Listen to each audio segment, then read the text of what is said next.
friends, this week we're learning a Torah portion called Achrei. Where is a soul? It's very interesting because people do think about that.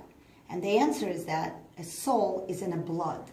Often we think about the fact that the blood goes around the body and brings nourishment, brings oxygen.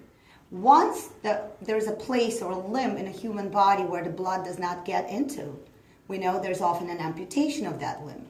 The same happens for an animal. That's where the soul of an animal is. This is why, according to the Torah law, a human cannot consume blood. Because by consuming the blood of an animal, we consume the animal's essence. We consume the animal's stubbornness, aggressiveness, and other qualities that we're not necessarily very proud of. So it is interesting to say that in this week's Torah lesson, we're taught not to consume blood for that particular reason. We know that there's two souls to a human being, an animal soul and a human soul. Our goal is to take care of our animal soul, but to really nourish and pay attention to our human soul. There's a very interesting tale of old days when people bought birds to make soup for Shabbat.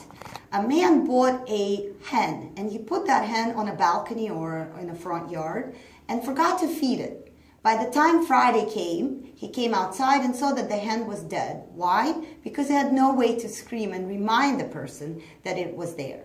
So the gentleman said, "Next week I will buy a rooster. It screams every morning and would not let me forget about my purchase."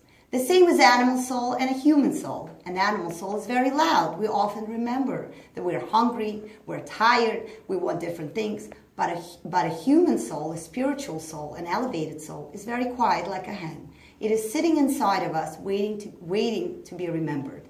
Let us remember our human soul. Let us nourish our human soul. And let us do anything in our power to connect to ourselves. Thank you. This is Sophia Tamarkin.